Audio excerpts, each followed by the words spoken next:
Kingdom Hearts 3's Remind DLC is a much needed addition to not only the game, but the Kingdom Hearts franchise as a whole. Hello everyone, I'm Justin from OCDsaster, and this is my review on anything and everything Kingdom Hearts 3 Remind.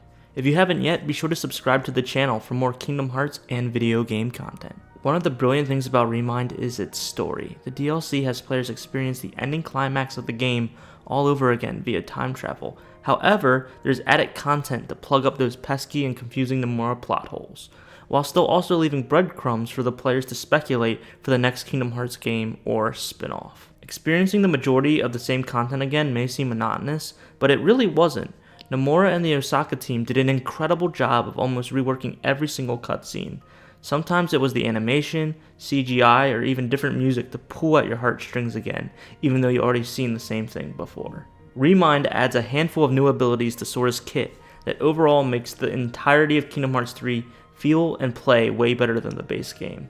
These abilities minimize the flash and floaty and maximizes the quick and heavy hits that Kingdom Hearts 2 Sora was known for. This addition to what the hardcore Kingdom Hearts fans wanted was not necessary, but the Osaka team definitely delivered. Remember those cutscenes from the main story I said you would see again in Remind? Well, the fights after them can be quite different now. Instead of fighting alongside Sora's friends, you can actually choose to play as them. Riku, Roxas, Aqua, and Kairi are playable in Remind, adding that new shine and polish feel to the DLC. It also makes the battles more fun and less repetitive. Although we have played as Riku and Aqua briefly in the base game, the addition of Roxas and Kairi was a great touch. The only issue I had with playing as non-Sora characters was that they were more limited in fighting. Sora in Kingdom Hearts 3 has Keyblade changes, form changes, attraction rides, shot locks, flow motion, abilities, and combo modifiers in his kit. Roxas, Riku, Kairi, and Aqua have a base combo, a shot lock, and magic. Overall, it was great playing as these characters again. I just wish they were a tad bit more fleshed out. We revisit Scala ad Column once again, but this time it's more explorable. More is the special word here because although the map opened up since the base game, besides a handful of puzzles and some mob fights, there's really nothing too jaw-dropping for me here. This segment, in my opinion, really slowed the pacing of the DLC down too. There are other segments in Remind that I do not want to spoil, but all I can say is that they were the coolest and most beautiful moments in Kingdom Hearts history that will never be forgotten. Along with the added story segments, Remind introduces Premium Menu for the first time in the Kingdom Hearts franchise. Premium Menu provides the player with the options to change their Kingdom Hearts 3 experience by adjusting the core game's mechanics. Fast Pass is a premium menu where the players can make their Kingdom Hearts 3 journey easier with settings like regenerating health, or the hilarious one-hit kill to enemies and even bosses.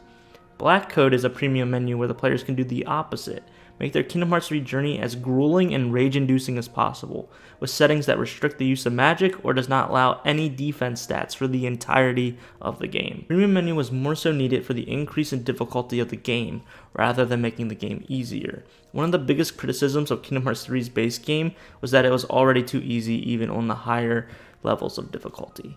Data Greeting is an all-new mode with the Remind DLC. In this mode, players have a plethora of options that can make funny or even disturbing scenarios with their favorite Kingdom Hearts characters, and then take a photo of said scenarios and share them with the world. The team took a lot of time and effort into this mode, but it is one of the most immersive and responsive photo modes in a video game ever. The mode has nothing to do with the game itself, which makes it even more of a special edition. Finally, I saved the best for last. In Kingdom Hearts 2 Final Mix, after beating the core game, the player can go back and fight the data versions of the Organization 13 member boss battles that they've done before during the story.